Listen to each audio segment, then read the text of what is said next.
Hey guys, welcome back to my YouTube channel Learning in Economics. Today I discuss about the macroeconomics. Define macroeconomics and what are the difference between microeconomics and macroeconomics, what are the basic issues studied in macroeconomics and what are the scope of macroeconomics, and last one is what are the limitations of macroeconomics. Okay guys, let's start.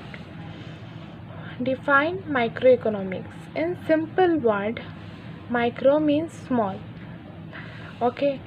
In microeconomics is that branch of economics which studies the behavior of individual units of an economy. For example, individual income, individual saving, or individual income and individual saving, etc. In the term microeconomics is derived from the Greek word micros, which means small. Okay guys, what are the difference between microeconomics and macroeconomics? In simple word, micro means small and macro means large. Microeconomics means it is a behavior or the individual units of an economy.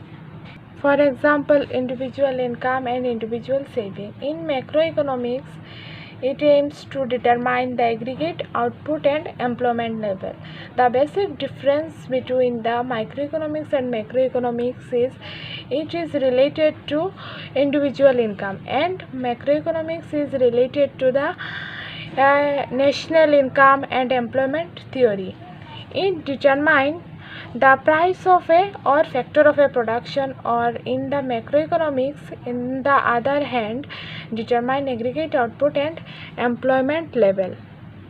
Next topic is what are the scope of macroeconomics. First one is national income, second employment, third monetary policy, fourth business cycle, fifth economic growth, sixth in economic policies, and seventh to understand the working of the economy.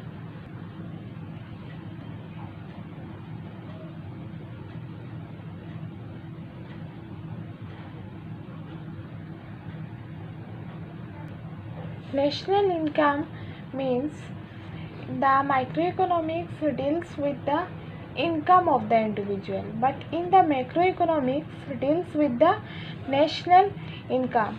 It includes the study of concept of national income or product and expenditure and the method of measurement of aggregate and sub-aggregate of national income. Second one is employment.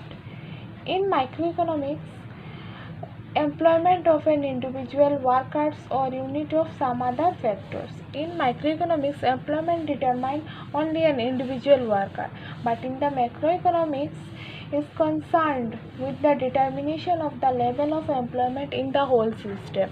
In macroeconomics, employment determined in the whole system, but in the macroeconomics, employment determines the individual workers or unit of some other factor. Okay. And third one is monetary policy. The monetary policy also includes the monetary theory, which deals with the demand for money, supply of money.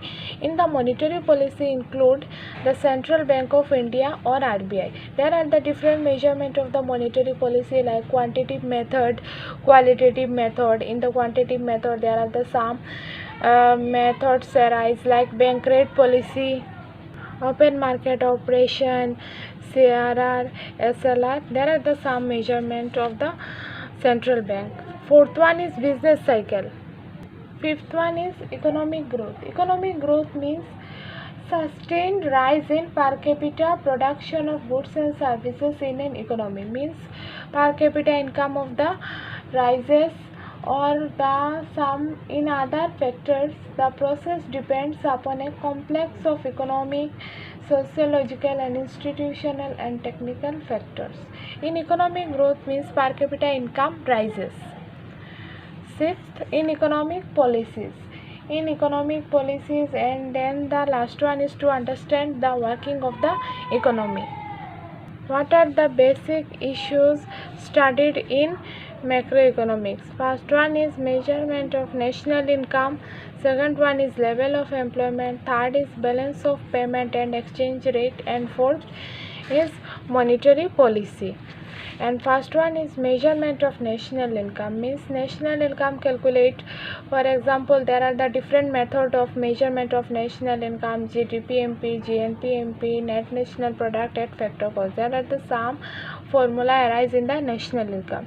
Second one is level of employment. Level of employment determined are the basic issues studied in macroeconomics: how employment are increases or decreases in the economy.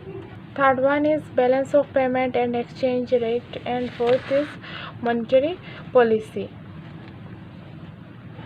These are the some basic issues studied in macroeconomics. Okay guys, and then the other topic arise: why study macroeconomics, or what are the importance of macroeconomics? Why study macroeconomics? In simple sense, the study of macroeconomics. Why study of macroeconomics? Answer is the study of national income, study of business cycle or economic growth, and other study of national income, knowledge of working of the whole system. First one is knowledge of the working of the whole system. If we study in macroeconomics in broadly, then we understand the knowledge of working of the whole system. If we discuss about the one important part, or like inflation chapter, we broadly analysis, then we say that of a inflation is a particular unit of the macroeconomics. That means knowledge of working of the whole system, broadly analysis. Second is formulation of economic policies. There are the different policies are determined. There are the some various other national policies formulation, and some economic policy are different from the another country. Third one is study of national income. Fourth is study of business cycle. There are the different business cycle in our country, and the business cycle depression, recession. There are the some boom stage arises. And fifth is economic growth. This is the importance of macroeconomics. And what are the limitations of macroeconomics? Too much generalization. Too much generalization means in the aggregative approach, there is a tendency to derive conclusion for the whole system on the basis of conclusion valid for a particular unit. It is the true for the individual is not necessarily true for the whole. Not individual are not necessary for the whole analysis of macroeconomics. Second one is problem in aggregation, and then the third is misleading aggregates. Problem in aggregation means macroeconomics deals with aggregates or average. That's why the aggregate may include in such quantities which are measured through non-homogeneous statistical unit. In such a case, it is difficult to aggregate them or compute their average. Last one is misleading aggregate. Sometimes aggregate or whole providing misleading conclusions. Suppose per capita income of a country remains the same, but it does not mean the standard of the people remains unchanged. It is possible that despite that the per capita income, the distribution of income has gone in favor of the rich, and consequently the general living standard has become worse off than before. This is the some limitations of macroeconomics. Okay guys, thank you for watching my video.